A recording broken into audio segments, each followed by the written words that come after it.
So guys, अगर आप भी मेरी तरह डेल्टा एक्सचेंज इंडिया में ट्रेड करना चाहते हैं, आपके पास भी 10 के कैपिटल है, 20 के कैपिटल है, और आप ये सोच रहे हैं कि यार इससे मैं क्या करूँगा, मैं 1000-2000 रुपये का प्रॉफिट बनाऊंगा रोज का और अच्छे खासे तरीके से हम क्रिप्टो में ट्रेड करके भी पैसा बनाएंगे।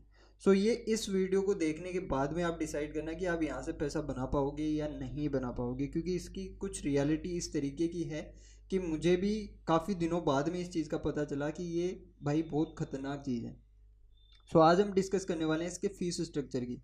और इसमें अगर आपको मैं डराना चाहूँ तो डरा भी सकता हूँ कि अगर आप 1000 रुपये दिन का निकाल रहे हो यहाँ से, सो वो भी सिंगल ट्रेड में मान लीजिए आपने 1000 रुपये का प्रॉफिट किया, सो उस 1000 रुपये में से 550 रुपये तो ये डेल्टा एक्सचेंज इंडिया खुद ही रख लेगा, आपको केवल 450 रुपये मिलेंगे। मतलब आपका जितना प्रॉफिट हुआ है उससे ज़्यादा आपने ब्रोकरेज और चार्जेस पे कर दिए। लेकिन इसका भी समाधान है, उस पर भी आएंगे कि क्या समाधान है इस चीज़ का। सो उससे पहले हमें समझना पड़ेगा इसका क्या फीस का स्ट्रक्चर है और किस तरीके से इसका फीस का स्ट्रक्चर काम करता है। अब यहाँ पर इसका फीस का स्ट्रक्चर दिया गया है कि अगर आप फ्यूचर्स में ट्रेड करते हैं तो आपको क्या क्या फ़ीस देनी पड़ेगी, और अगर आप ऑप्शंस में ट्रेड करते हैं तो क्या क्या फ़ीस आपको देनी पड़ेगी। लेकिन ये चीज़ें किसी भी एक बिगिनर को समझ में नहीं आती कि यार 0.02% क्या है, 0.03% क्या है, ये 0.05% क्या है। तो ये सारी चीज़ें समझ में नहीं आती है, लेकिन इसको अगर एग्जांपल से समझा जाए तो काफ़ी अच्छी तरीके से आपको इसका फ़ीस और ब्रोकरेज का जो सारा सिस्टम है वो आपको पता चल जाएगा कि किस तरीके से इसका फ़ीस और ब्रोकरेज आपको देना पड़ेगा। सो यहाँ पर एक एग्जांपल से समझते हैं। जैसे आप मान लो बिटकॉइन में ट्रेड करते हो, आप इथेरियम में ट्रेड करते हो, और बाकी सारे कॉइन्स भी यहाँ पर दिए गए हैं जो आप देख सकते हैं, उनके लिए भी फ़ीस कैलकुलेट करके। सो यहाँ पर आपको क्या करना है, यहाँ पर आप देखेंगे कि हम बहुत सारे लोग हैं जो बिटकॉइन और इथेरियम इन दो ही चीज़ों में ट्रेड करते हैं। सो मान लीजिए आपने बिटकॉइन का एक ट्रेड उठाना है आपको, और आप हो बिटकॉइन में बुलिस, और वहाँ पर आपको 65,000 का लेवल मिल रहा है कि यार 65,000 के लेवल पर अगर हम एक ट्रेड एग्जीक्यूट करेंगे, सो 65,000 से जैसे ही ऊपर की ओर मार्केट निकलेगा अपना प्रॉफिट होगा।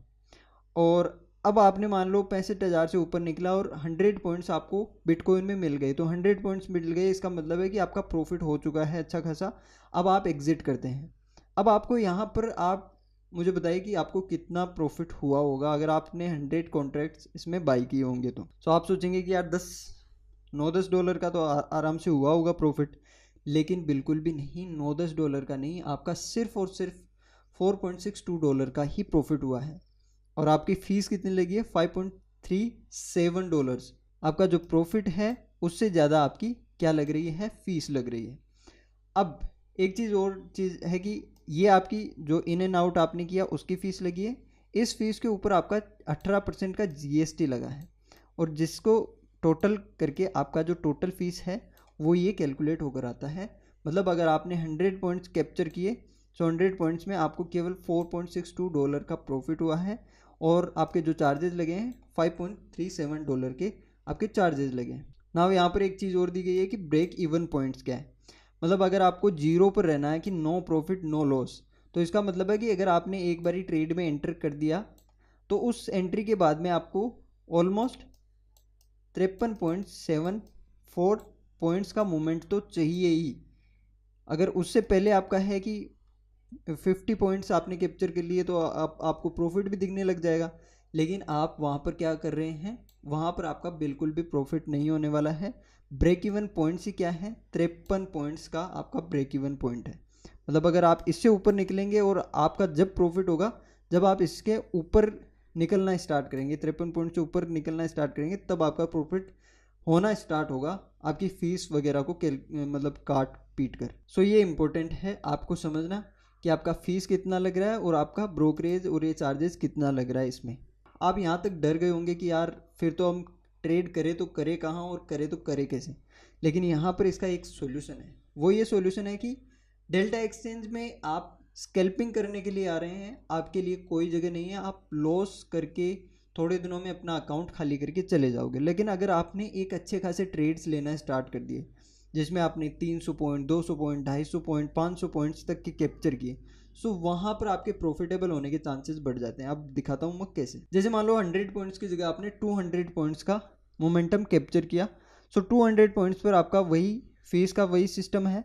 उसके बाद में आपको क्या लगेगा, आपको देखने को मिलेगा कि आपका सीधा $10 का प्रॉफिट इंक्रीज हो चुका है। पहले 4.62 था, अब $14.61 का आपका प्रॉफिट यहाँ पर आ चुका है। मतलब ये क्या हुआ, अगर आपने 300 पॉइंट्स कैप्चर कर लिए सो वहाँ पर आपका $24 का प्रॉफिट चल रहा है और आप यहाँ पर इसको आराम से देख सकते हैं। सो इम्पोर्टेंट चीज़ यहाँ पर ये आती है, अगर आप बिटकॉइन में ट्रेड कर रहे हैं या मतलब डेल्टा एक्सचेंज पर किसी भी क्रिप्टो में ट्रेड कर रहे हैं, सो आपको क्या करना है, आपको बड़े टारगेट्स के लिए ही देखना है। जैसे मान लो 200 पॉइंट्स है, 300 पॉइंट्स है, 400 500 पॉइंट्स हैं, इतने बड़े अगर आपको टारगेट्स देखने को मिल रहे हैं सही रिस्क रिवार्ड के साथ, सो आप यहाँ पर प्रॉफिटेबल होंगे, अदरवाइज आप प्रॉफिटेबल नहीं होंगे। नाउ यहाँ पर आप और भी पैसा बचा सकते हैं। वो कैसे बचा सकते हैं, अगर आप मेरे दिए गए लिंक से ओपन करेंगे सो आपका जो ब्रोकरेज है उसके ऊपर 10% का क्या होगा, डिस्काउंट आपको मिलने वाला है। मतलब एक एग्जांपल से समझे तो ये मान लो 18% का जीएसटी है, सो 18% की जगह आपका 18 माइनस 10 कितना 8% का जीएसटी आपको लगने वाला है। मतलब इसमें आप 10% का डिस्काउंट और पा लेंगे अगर आप मेरे लिंक के थ्रू ओपन करेंगे अकाउंट को तो। सो उम्मीद करता हूँ कि ये वीडियो आपके लिए काफ़ी ज़्यादा बेनिफिशियल रहा होगा और आपने इन चीज़ों को जाना भी होगा। और स्कैल्पिंग करने के लिए कभी डेल्टा एक्सचेंज को यूज़ मत करना, अगर आपको यूज़ करना ही है सो आप बड़े टारगेट्स के लिए ही यहाँ पर आए और यहाँ पर अच्छे खासे रिस्क रिवार्ड के साथ अच्छे टारगेट्स को अचीव करें। So thank you so much, मिलते हैं नेक्स्ट वीडियो में। टिल देन जय हिंद, जय भारत।